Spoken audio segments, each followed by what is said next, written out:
तो hello everyone, I am Parth, I am NEET all India ranker with all India ranker 223।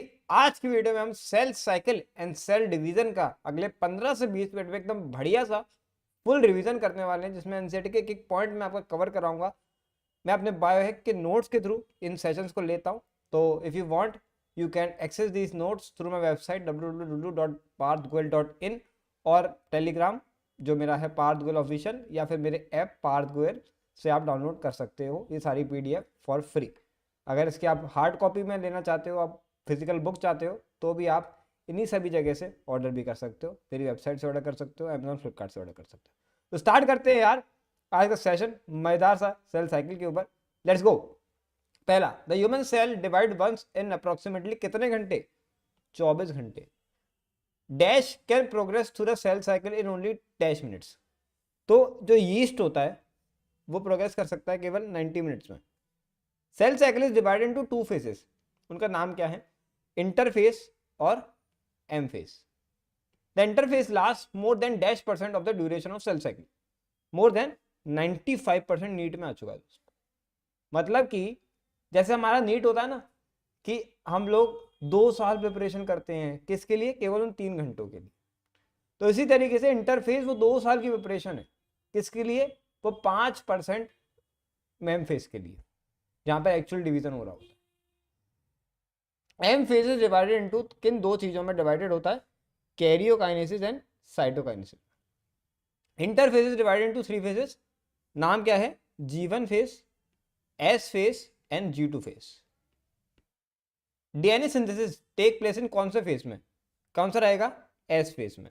There is an increase in the number of chromosome in S phase. सही बात है क्या? Answer is totally false. Number of chromosome S phase में कभी नहीं बढ़ेंगे, वो same रहते हैं। In S phase central duplication begin in nucleus. Answer is false, cytoplasm में वो बढ़ता है। What happens in G2 phase? G2 phase में क्या होता है? Proteins are synthesize in preparation for mitosis. ठीक है। सेकेंडली सेल ग्रोथ अपनी होती जाती है। तो पहला प्रोटीन सिंथेसिस, दूसरा सेल ग्रोथ होती रहती है। ओनियन हैव कितने क्रोमोसोम? एनसीईआरटी का डेटा इस चैप्टर में दिया रहा है 16। Heart cell do not divide. True और false? Answer is true. Cell after completing M phase enter first into G not phase. True और false? False. G not phase में enter नहीं होते। ठीक है। G not phase is also called quiescent phase. Cell enter G not phase by exiting कौन सा phase? G1 phase. The cell entering the G not phase exit the cell cycle. NEET में आ चुका है, बहुत कंफ्यूजिंग क्वेश्चन था। Answer है इसका false. Dash is the most dramatic period of the cell cycle. कौन था? एम फेज था। It is also called equational division. Cytokinesis is a part of M phase. सही बात है क्या? Answer is true. Name the 5 phases जो हमें M phase में देखने को मिलते हैं। प्रोफेज, मेटाफेज, एनाफेज, टीलोफेज और साइटोकाइनेसिस। ठीक। तो dash is marked by the initiation of condensation of chromosome material. कौन होता है? प्रोफेज होता है। The end of prophase is marked by what characteristic event? कौन से 2 होते हैं?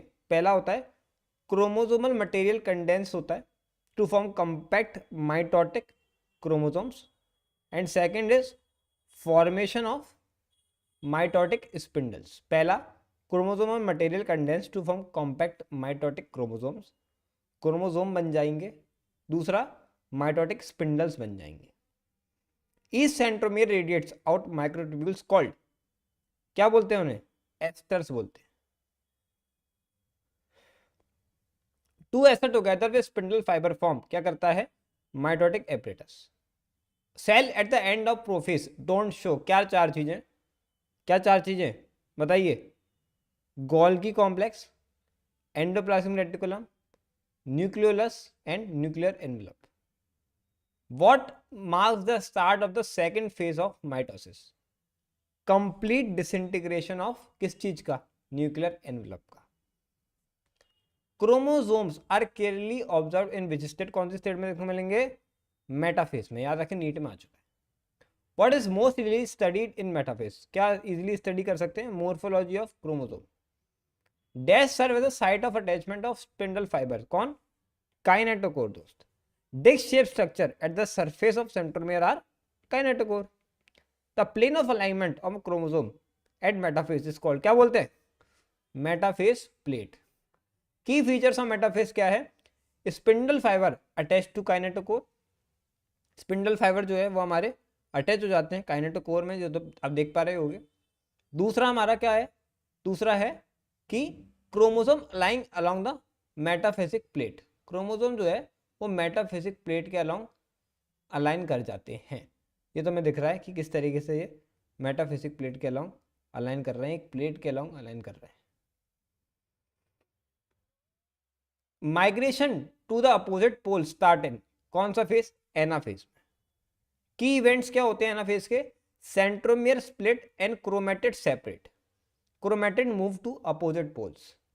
सेंट्रोमियर स्प्लिट करेंगे, क्रोमेटिड सेपरेट करेंगे, एंड हमारे जो क्रोमेटिड होते हैं वो अपोजिट पोल की तरफ जाएंगे. तो इसको अपन डायग्राम से एक बार समझते हैं अच्छे से. मैं आपको ना एक एक डिगाक्यू बताता हूँ कि ये डिगाक्यू का क्या मतलब है, तो उससे हमें अच्छे से समझ में आएगा. तो पहले हम एक काम करते हैं, डिगाक्यू कर लेते हैं. अगर आपको डिगाक्यू नहीं करना है तो आप स्किप कर सकते हो ये बात, बट आई विल सजेस्ट कि इसको करो डिगाक्यू को. तो डिगाक्यू 1 क्या है? यहाँ पे पी क्या है? जी नॉट फेस है, ठीक है. एक्स क्या है? एक्स इंटरफेस है, वाई एम फेस है, ठीक है. हमारा ए क्या है इसमें? A is prophase, B is metaphase, C is anaphase, D is telophase and E is cytokinesis. Q क्या है जी? क्यू क्या है? G1 फेस है. आर क्या है? एस फेस है. टी क्या है? G2 फेस है. समझ में आ गया? ये कौन सा फेस की बात चल रही है यहाँ पे? डिगाक्यू 2 में कौन सा फेस की बात चल रही है बताइए? ये है एनाफेस, ठीक, जो अभी हम पढ़ रहे थे कि दो चीजें होती हैं, क्रोमेटिड सेपरेट करते हैं और वो अपने अपने सेल की तरफ जा रहे होते हैं. बी क्या है बताइए? Transition to metaphase. सी क्या है? What is C? Late prophase है सी, लेट प्रोफेस. डी क्या है बताओ? D is telophase. ई क्या है? E is early prophase. F क्या है? F is interphase. And G क्या है? मेटाफेस, जिसमें हमें मेटाफेजियल प्लेट देखने को मिल रही है. चलो डिगाक्यू 3 की बात करते हैं. ये मियोसिस का स्टेजेस हैं, पता होना चाहिए. अभी अपन पढ़ लेते हैं पहले, फिर मियोसिस बाद में अच्छे से क्वेश्चन से करेंगे. ए क्या है इसमें? ए इज क्या होगा? एनाफेज 1 होगा या एनाफेज 2 होगा बताइए? एनाफेज 1 है ये. बी क्या है? मेटाफेज 1. सी क्या है? प्रोफेज 1. और डी क्या है? टीलोफेज 1.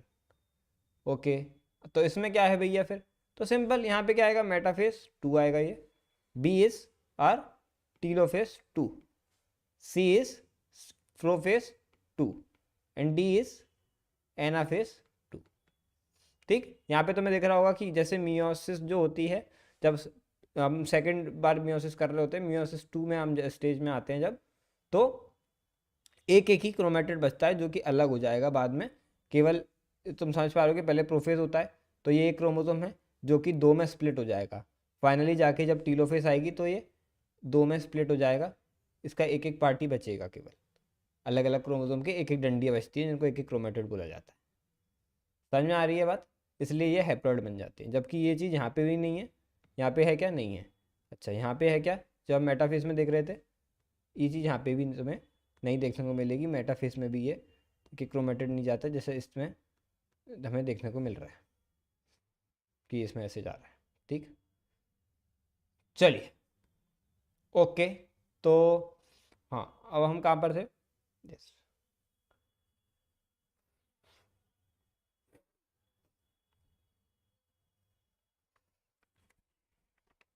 एक minute.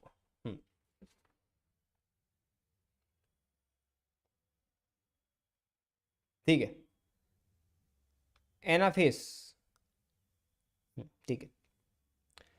35 chromosome decondense and lose their individuality in telophase. Nucleoli Golgi complex in ER reform is telophase. 2 daughter nuclei are formed in किसमें? टीलोफेज में. In an animal cell this is achieve by the appearance of, cytokinesis achieve by the appearance of क्या चीज बताइए, furrow, NEET में आ चुका है।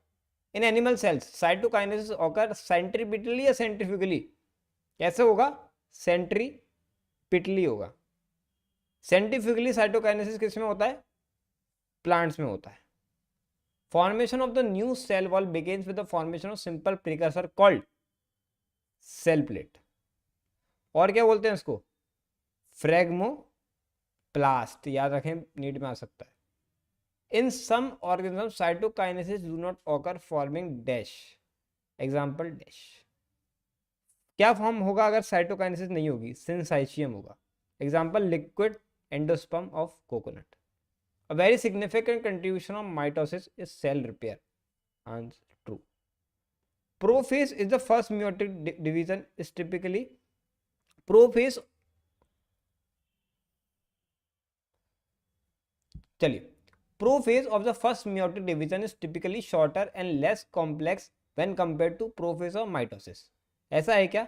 Answer is false, longer होती है और कॉम्प्लेक्स ज्यादा होती है। कौन सा, मियोसिस 1 का प्रोफेज 1, कौन सा, मियोसिस 1 का prophase 1। The 5 phases of meiosis 1 are वही टोटली सेम होते हैं, बस आखिर में देखो, sorry the 5 phases of meiosis 1 are, तो क्या होंगे, सबसे पहला लेप्टोटीन, दूसरा जाइगोटीन, फिर पैकाइटीन, डिप्लोटीन और डाइकाइनेसिस। ये बल्कि मियोसिस 1 नहीं, ये प्रोफेज 1 के फेजेस हैं, तो यहाँ गलत लिखा हुआ है, यहाँ आएगा प्रोफेज 1 के फेजेस। ठीक, chromosome becomes gradually visible in, किस चीज में विजिबल होंगे, लेप्टोटीन में विजिबल होते हैं gradually. The compaction of chromosome continues through out dash, through out leptotene. Chromosomes start pairing together in dash stage and this process is called, together in zygote, process is called synapsis. Paired chromosome are called dash chromosome, क्या बोलते हैं, homologous बोलते हैं, NEET में आ चुका है।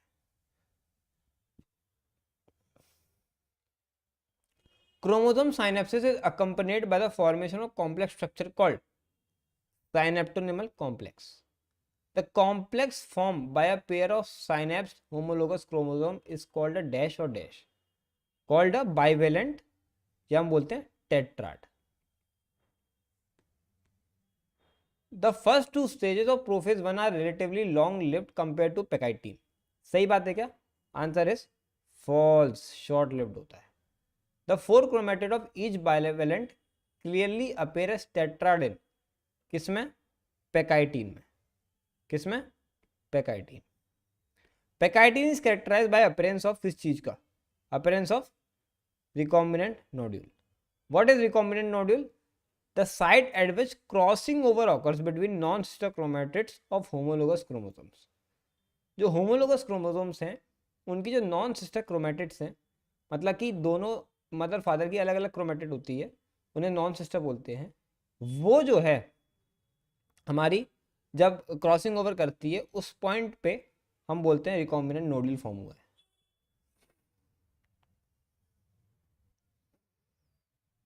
Enzyme involving crossing over is, कौन सा एंजाइम इन्वॉल्व होता है, recombinase. Recombination between homologous chromosome is completed by the end of किस चीज का, pachytene. Beginning of diplotene is recognised by किस चीज से, आंसर इज तो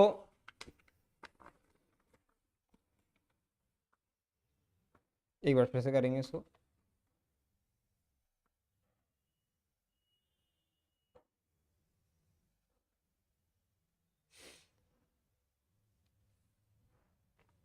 beginning of diplotene is recognised by, NEET में आ चुका है, ध्यान से सुनेंगे। Dissolution of the synaptonemal complex, tendency of homologous chromosome of the bivalents to separate from each other except at the site of crossing over। मतलब कि साइनेप्टोनिमल जो कॉम्प्लेक्स हमारा अभी बना, हमने पढ़ा कि recombination between homologous chromosomes,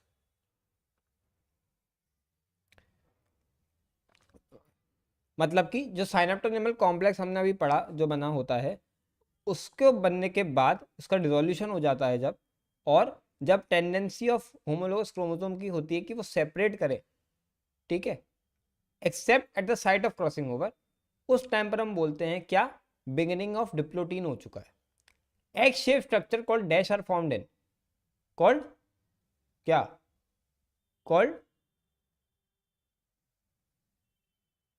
काइजमाटा, chiasmata are formed in diplotene. In dash diplotene can last for months and years in किसमें, oocyte of some vertebrates, oocyte of some vertebrates. Dash is marked by terminalization of chiasmata, क्या, dikinesis. By the end of dash, nucleolus disappear and the nuclear envelope also break down, dikinesis.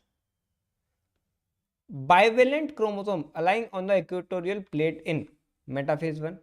Anaphase 1 sister chromatid separate करेंगे क्या, false, homologous chromosome यहाँ पे separate करते हैं, not sister chromatid. No replication of DNA occurs during interkinesis, ऐसा है क्या, ऐसा है क्या, बिल्कुल बिल्कुल सही बात है। Dyad of a cell is formed in telophase 1। Dash are very important for the process of evolution, variations. तो इसी के साथ हमारा चैप्टर एंड होता है। बहुत मजा आया, बहुत जल्दी हमने कवर किया। Thank you everyone for watching, मिलते हैं नेक्स्ट सेशन में। ऑल द बेस्ट, लगे रहो, मजा